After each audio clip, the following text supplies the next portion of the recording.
Hello and welcome to an extra special edition of Cindy's Adventures in Stitching, where today we're going to give you an overview of how to take a 1950s ironing board that has all of this wasted space underneath that actually was my mother's, and it's not rust, it's the like backing of the cover that she had on her ironing board. So we're going to take this to this really handy dandy ironing storage area. It's the new year. Today I think is actually February 1st, and I've been on a kick of organizing and sorting. And when I came home from Primitive Gatherings cross stitch retreat, they had an ironing station that was a lot longer than this one, but they had shelves underneath. Well, I didn't want to have shelves underneath because of the bunnies. They are very dusty and it would be in the bunny room. So I didn't want to have to dust shelves. So Sam suggested that we use cabinets. So he went to the box store in a neighboring town, picked up these two unfinished cabinets. And from there, he attached them together.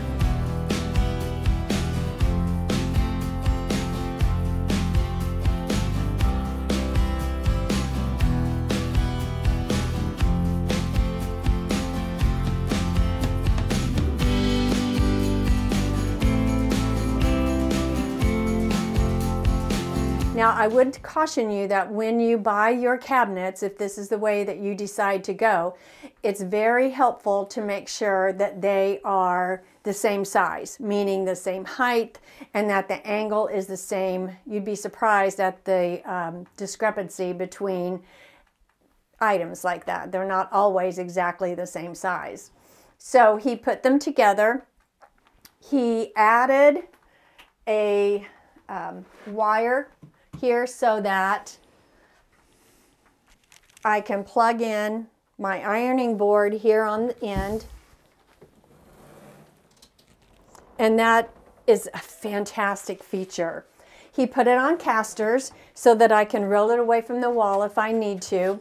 Now, another thing that you could do is, if you wanted, you could put some shelves on the end, or you could even put a bar on the end so that when you were, I don't mean a drink bar, although that's not a bad idea, but I'm talking about a bar so after if you're a quilter, you can iron your fabric, and then if it's in small pieces, you could hang that over the edge of the bar.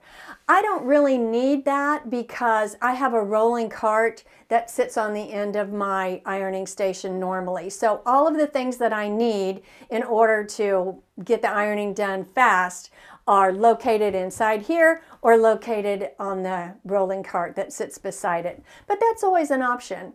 If you wanted to fancy it up even more, and I am going to do this, but I haven't done it yet, you could stencil something really cute on the front of each cabinet. Now, I know what I want to say on one side. I know that I want it to say, dull women have immaculate houses, because, not that I'm saying anyone's dull, but if I'm given the chance to go have fun instead of cleaning my house, I'm going to go have fun. So I know I want that on one side, but I wasn't 100% sure what I wanted on the other side. I did think about saying my stitching storage unit or table or something like that, but I haven't decided yet. But that's always an option, and you could paint this any color that you wanted to. So after he put them together, I painted it, and then he put the top on here. Now I want to talk just a little bit about this top. When I came home and said that I really wanted something like this, and actually before then even, I said that I wanted I don't know if you call this a quilting top or what. I wanted this on top of that old ironing board, and that's what we did to begin with. So this is kind of like stage 3 of the ironing station. But he got on Amazon and he found this cover, and he saw the dimensions, he ordered it, got the dimensions, and then he made the plywood piece to fit this ironing cover. And you wouldn't have to do that. You could cover it with something else. You wouldn't have to use this reflective fabric, but I do really like it because I think it maybe doesn't retain the heat better, but I think I'm not worried about scorching this fabric like maybe you could run that risk if you had a really hot iron, which if you use a vintage iron, they get hot, or at least the ones I have get really hot. So, but one feature of this that drives Sam crazy is this piece that fits this top is just a little bit skinnier than the piece or than the top of the cabinet. So he had to add this to the end or the side of it, which drives him nuts, but doesn't bother me in the least. And he even thought about cutting off the back of the cabinet so that it would match the top 100%, but I really didn't want that because I wanted this to be as wide as possible. So I like having that extra right here, and it doesn't interfere with my ironing at all. So let's take a quick look on what I have on the inside. Okay, so the inside of this cabinet, I have some Q-snaps, I've got my light, and I've got my fabric. And I've got my stitching magazines and some extra storage back there. Now I did think about having a shelf maybe put in here. Okay, snacks? No snacks, no refreshments. Yeah. I still like my idea of the bar on the end. Yeah, I was just going with that. We could put a little refrigerator. Oh, that'd be cool. Wouldn't that be awesome? Yeah. You could drill a hole in the side and it could be a little dorm refrigerator in there. I'm telling you. Why do we need to drill a hole in the side? Because you got to plug it in. Oh, I'll take it out the back. Oh, perfect. That's even better. I was thinking we were going to put a keg in it. No, I'm not a beer drinker, really. But he said drill the hole in the side. I was like, what do we need a hole for? Yeah, that's true. Okay, so you could, oh, I know what I was saying. So the shelf. I decided I didn't want a shelf because I wanted to be able to access the entire area. And you could definitely put more in here. What was... Oh, look who I found. Jib, what are you doing in there? Oh dear, there it goes. Whoa! It's an action movie. Yeah. Okay, Jib, come on out. Come on, buddy. Jib has glaucoma, and so his vision is not the best.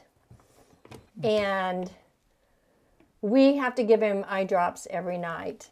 But he's the best bunny. He is the absolute best bunny. Yay. So, see you later, buddy. That's my foot. So, in here, I keep my charts, and I made these covers, which are really easy to make. This was a spare block I made for a Christmas quilt. And so, because you want to have the cute factor whenever you're doing your storage, I have all of my patterns in here for holiday stuff. I've got even included some punch needle and made the covers according to what patterns I have.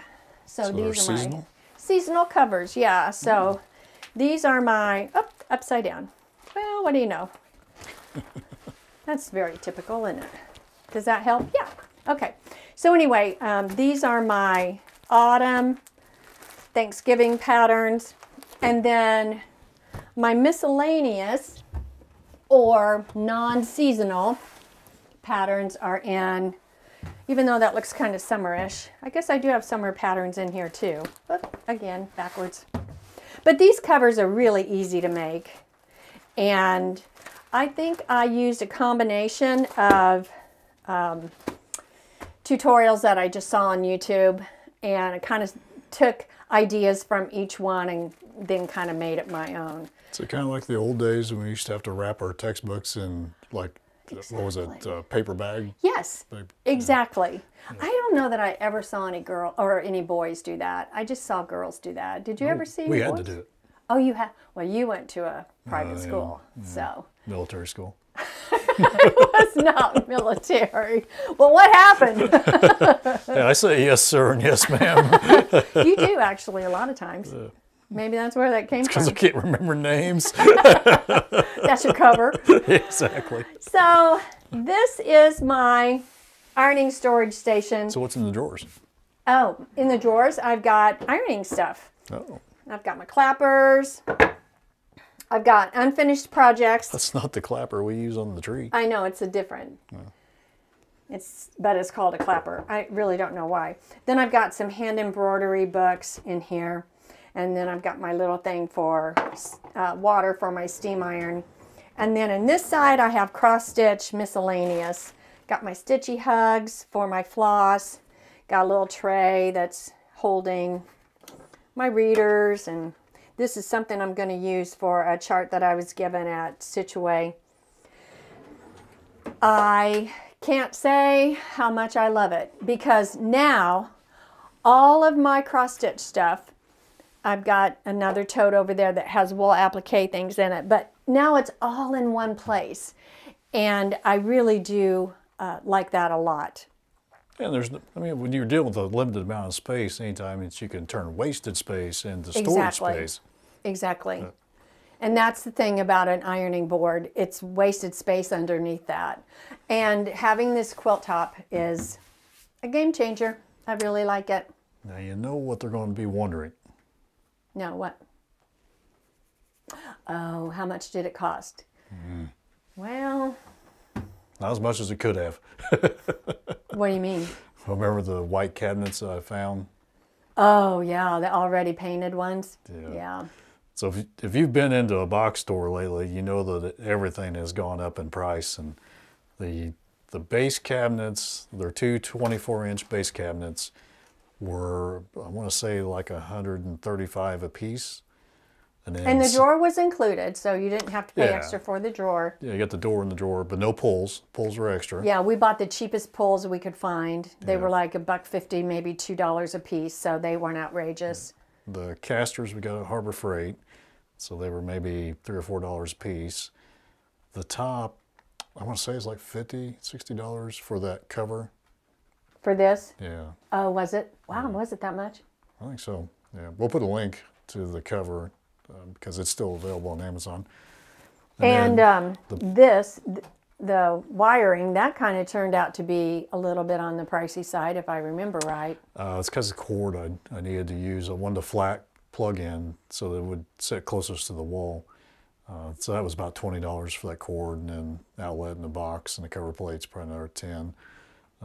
The board that went underneath the cover, so it took a full sheet of plywood to cut that out of because of the size. You couldn't get like a cut sheet. Oh.